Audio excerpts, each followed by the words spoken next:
Alors, il y a qualification pour l'Olympique de Marseille. Et il y a une qualification au tir au but. Alors j'ai écouté le capitaine de Trélissac qui disait à la fin du match que c'est un peu la loterie. Alors vous allez me dire si vous êtes d'accord ou pas. Moi j'estime que c'est absolument pas la loterie. On le sait à l'avance qu'il va y avoir des tirs au but en cas d'égalité, donc c'est quelque chose à préparer. Et l'OM l'a plutôt bien préparé avec cette entrée de Lucas Perrin à quelques minutes avant le coup de sifflet final, qui a réussi son pénalty. Quand ça marche, forcément on peut pas reprocher. Imaginez comment on serait tombé sur Villas-Boas en cas d'échec dans la tentative de Perrin. Et puis il y a cette image, on l'a vu Maxence, de Ricardo Carvalho qui donne des indications à Pelé. Pelé l'a d'ailleurs reconnu après le match.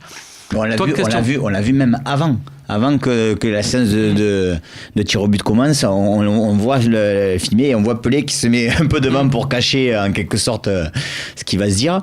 Ça, sur le coup, est-ce que tu te dis, on a beaucoup parlé, on en a fait des tonnes sur le staff, mais est-ce que là tu te dis, voilà, un staff qui prépare les tireurs d'une équipe de National 2, c'est pas mal, ou tu te dis c'est un peu surfait?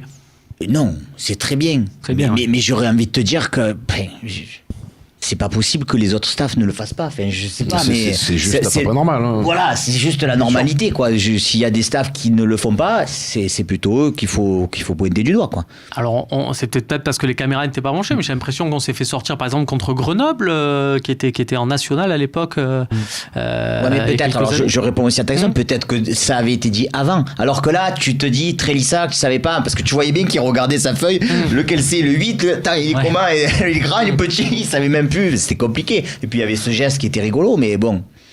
C'est une histoire de com. Est-ce que toi, Franck, tu penses que c'est des détails, cette histoire de tir au but? Est-ce que c'est une victoire de l'Olympique de Marseille? C'est pas on est passé au tir au but à la loterie, si ça a été travaillé, ou si de toute façon, toi, ce que tu retiens, c'est que l'OM devait se qualifier avant face à Trélissac?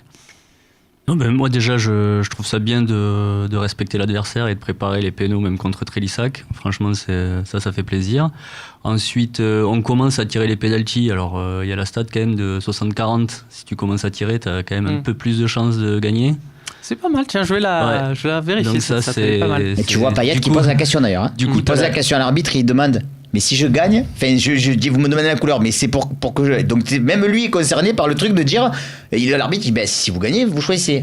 D'accord, alors bleu, je tire. Bien sûr. Donc déjà, ça, il y a déjà cette part de loterie. En fait, je pense que la loterie, elle se joue surtout là. Parce que surtout quand tu tires en deuxième, tu dois toujours égaliser. Donc la pression est supérieure, quoi. Et ensuite, écoute, les pénalités ont été bien frappés. Voilà, on est passé. J'aurais préféré qu'on passe dans le temps additionnel quand même. On va voir la compo de l'Olympique de Marseille pour ce match. On a parlé un peu de la gestion. On voit les remplacements. Kevin, est-ce que là, tu te dis, Villas-Boas, avant le match, il a réalisé... On a tous envie de voir des jeunes jouer. On avait interrogé d'ailleurs avant le match Didier Camizuli qui nous a dit « Attention, c'est un piège ». C'est pas si facile pour ça, même si c'est des jeunes qui sont habitués à jouer en National 2 contre une équipe de National 2, c'est pas pareil. Ça a été un peu confirmé au final par l'entrée de Marley Haké qui n'a pas été au niveau qu'il peut montrer en réserve, non? Oui, mais après, c'est aussi un concours de circonstances, dans le sens où, comme je t'ai dit avant, j'ai trouvé l'Olympique de Marseille en difficulté dans ce match, dans le jeu.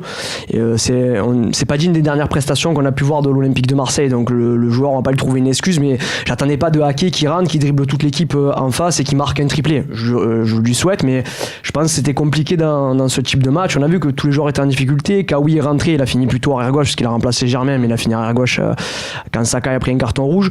Moi, écoute, pour le coup, j'étais pas d'accord. J'avais suivi le talk, mais j'étais pas d'accord avec Didier sur ça. Moi, j'attendais de ce match de Coupe de France, j'attendais de voir 3-4 jeunes de l'Olympique de Marseille, les joueurs les plus proches dans ce match-là. Après, il a fait le choix, comme je t'ai dit, de faire plutôt jouer des joueurs qui étaient en manque de temps de jeu. Sur celui-là, et comme je t'ai dit, Maxence m'a dit que lui il a trouvé Lopez bon. Moi j'ai pas trouvé Lopez bon du tout. Germain pareil. Je trouve qu'on a encore bricolé avec Saka. Alors je profite que Yvan est sur le plateau, mais j'aurais voulu voir Nkunku dans ce match-là. Je vois Nkunku, Ali Mohamed. Alors peut-être pas tous en même temps, mais tu vois. C'est vrai que tu soulignes un point très important parce que. Mais je suis surpris parce qu'on parle de formation à l'Olympique de Marseille et dans ce match de Coupe de France, je trouvais ça logique de laisser reposer certains joueurs, ça c'était logique dès le départ, Mais par contre, voilà, je m'attendais plutôt à voir les 2-3 jeunes les plus proches de l'équipe 1 jouer titulaire dans ce match-là, tu vois, on va reprendre bricolage, quoi. On va reprendre les choses dans l'ordre. Il y a un groupe de 20 joueurs qui est convoqué par André Villas-Boas. Vous le savez, dans ces moments-là, en fait, on en commande 20, on en prépare 20 pour le match et il y en a 2 qui montent en tribune à quelques heures avant le coup d'envoi qui ne sont pas inscrits sur la feuille où il n'y a que 18 noms. C'est logiquement à chaque fois le 3e gardien et un joueur de champ. C'était donc Amadou Dia qui est monté en tribune et Nils Nkunku qui n'était pas dans le groupe de 18, resté dans le groupe de 18, Ali Abdallah Mohamed, Bounassar et Hiroki Sakai, donc les 3 latéraux. Et au final, c'était 3 joueurs à droite, puisque c'était Sakai qui jouait à gauche. Et donc, du coup, Ali Abdallah Mohamed était en remplacement, alors que généralement, on pouvait penser que c'était plus Nils Nkunku qui allait être gardé, puisque du coup, s'il y avait un problème avec Bounassar, Sakai pouvait repasser à son poste préférentiel. C'est les 3 joueurs à droite qui ont été gardés. Il s'est passé ce qui s'est passé, c'est-à-dire l'expulsion d'Hiroki Sakai qui jouait à gauche. Et donc là, qui mettre en latéral gauche, ça sera ni Ali Abdallah Mohamed qui sera choisi, ni Bounassar replacé côté gauche. C'est Saïf Kaoui qui est rentré latéral gauche et qui, il faut le reconnaître, tiens Yvan, il s'en est plutôt pas mal tiré, Kaoui, sur ce rôle-là, dans cette mission-là.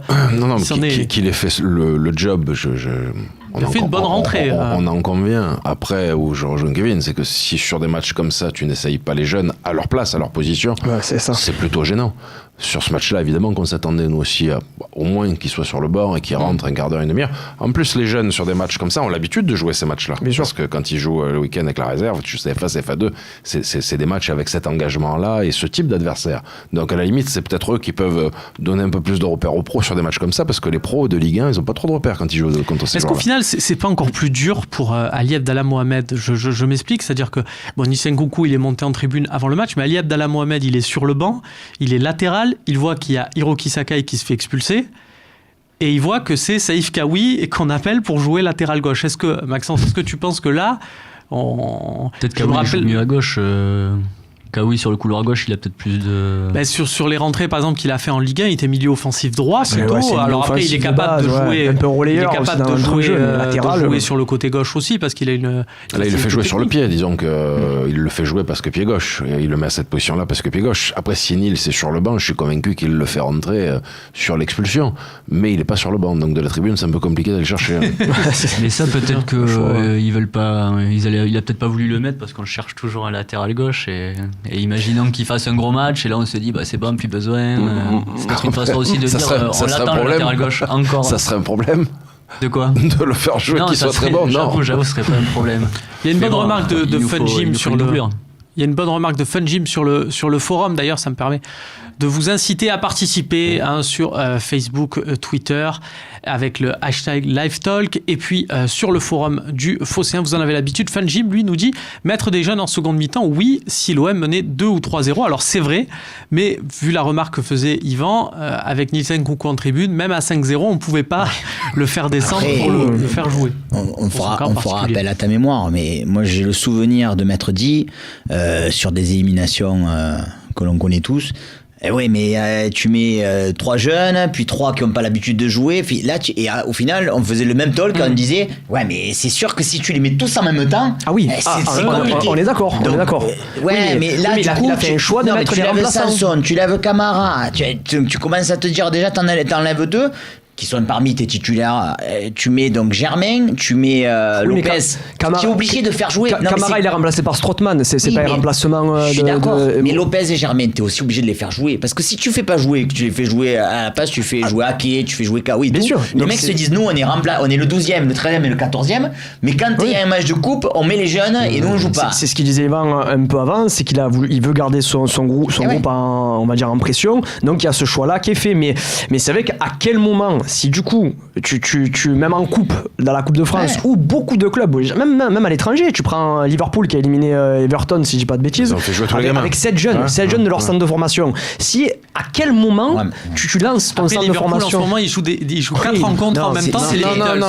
Mais sur le concept, c'est bon, parce que Liverpool a joué avec des 2002, des 2003. Nous, on parle de faire jouer des 2000. Si tu fais pas jouer des 2000 sur un match de Coupe de France, et Liverpool, il jouait Everton, il jouait pas comment ça s'appelle, Everton qui avait mis un peu son équipe Ancelotti avait mis l'équipe type. Alors évidemment que là ça nous donne ce que vous dites, ça vous donne raison, mais si si tu refais le même talk et que tu gagnes pas à Trélissac et que tu as mis 3 jeunes et que tu as mis 3, le 12e, le 13e, le 14e, mais t'as essayé quelque chose. Au moins t'as essayé quelque chose. Là t'as rien essayé, tu gagnes très péniblement pénalty.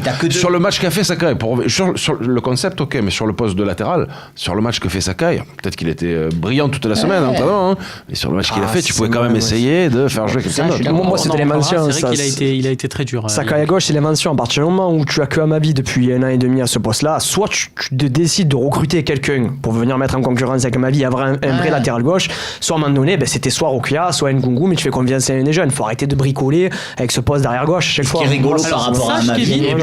Juste concernant Hiroki Sakai, alors effectivement, il n'a pas été bon hier, mais ça fait quelques semaines qu'il n'est pas bon. On s'était amusé avec Rémi Chabert, que je salue, à regarder les performances de l'OM avec Sakai à gauche sur les dernières années. Et sache qu'il a l'OM a un meilleur taux de victoire quand Sakai est aligné à gauche plutôt qu'à droite. Alors, c'est pas significatif, mais ça veut peut-être dire qu'à gauche, du coup, il n'y avait pas le trou. Il a eu 1 an et demi où c'est compliqué avec Amavi. C'est parce qu'il n'y avait pas Amavi, c'est ça qui veut dire. Je suis vraiment content qu'Amavi soit revenu à ce niveau-là aujourd'hui, mais vraiment, mais on a quand même vécu 1 an et demi difficile quand même. Une référence au dernier talk. Démonstration faite qu'on peut faire dire ce qu'on veut aussi. Vous avez quand même, il a été dit sur ce même plateau, ça serait quand même bien de faire jouer Amavi et Camara pour qu'ils prennent tous les deux un carton, comme ça ils seront suspendus.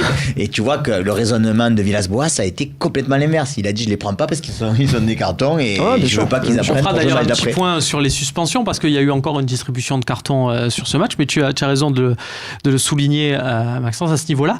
Vous avez fait appel à ma mémoire, messieurs, donc elle ressort comme ça, là, hop, elle m'a mis un petit coup dans la tempe. Est-ce que vous vous souvenez de Alfousseni Sané ? Oui. Donc c'était un jeune de l'Olympique de Marseille. Il avait fait un match, c'était un latéral gauche. Ouais. Et il avait fait un match, c'était en coupe, pour un match de reprise de coupe à Toulouse. Et c'était en janvier 2016. Lui, il était titulaire à gauche et tu avais Julien Dacosta qui était titulaire à droite. C'était la même génération où après Dacosta est parti en Ligue 2. Ça leur a servi une belle carrière d'ailleurs. T'as des souvenirs de l'époque de Michel. Non mais le premier. À lui, le premier. Voilà, donc au final, je vous dis ça, c'est qu'au final, on a fait jouer un jeune, on s'est qualifié. Mais derrière, malheureusement, ça n'a rien donné. Mais c'est vrai que c'est facile parce qu'aujourd'hui, il n'a pas percé. Je suis d'accord avec toi. Mais sans être méchant, ceux qui suivaient à ce moment-là le centre de formation ou même vraiment, on va dire en profondeur, potentiellement. Il avait signé un contrat pro. C'était vraiment, mais attends, faut pas être méchant, c'était vraiment pas un crack. Alors dans cette catégorie-là, je te sors Cédric Judivo et il y a eu des mecs qui ont eu des contrats pro à l'OM. C'était un peu avant, mais oui. Où tu te dis, mais quand même. Jouer en Islande. Voilà, on se dit quand même, c'est léger, c'est pas ces mecs-là qui représentent l'avenir du centre, tu vois. Je veux pas trop en faire, mais c'est pas parce que Yvan est là, mais Nice Nkunku, ça fait 1 an qu'on est quand même pas mal à le suivre et à voir. On se dit, le potentiel, il a. Donc on a envie de se dire, est-ce qu'à un moment donné, avoir cette chance-là, comme Ali Mohamed Abdallah, de l'autre côté, de se dire, est-ce qu'à un moment donné, on va aller voir pour voir vraiment s'il y a ce potentiel-là pour jouer plus haut. C'est ça en fait ce que je veux voir moi. C'est pas de toujours alimenter en disant pour le moment on joue plus haut dans la tribune, on a un carré VIP dans la tribune. C'est peut-être le poste qui veut ça, non ? Le fait d'être latéral. Normalement le poste de latéral gauche c'est le poste où tu joues le plus rapidement. Parce que comme il n'y en a pas dans les effectifs pro, ça. Nous on s'est occupé de Clichy pendant des années. Clichy à 17 ans il joue à Cannes avec les pros et à 18 ans il est national parce que et Alain Perrin avait essayé de le prendre à l'OM. Alain Perrin voulait le faire effectivement, mais il y avait Dos Santos, donc le week-end ça voulait dire jouer avec la réserve. On avait peur de ça. Et puis Wenger était quand même plus convaincant, je pense, que Alain. Arsenal sortait d'un doublé Coupe Championnat cette année-là. G1-OM, on en fait peut-être 3 avec nos jeunes. Sont-ils prêts pour le niveau pro ? Et ça, on en revient, c'est le serpent qui se mord la queue. Il faut les lancer pour le savoir. On va rester sur ce match. On va peut-être appuyer sur ce qui allait pas trop, notamment le schéma tactique.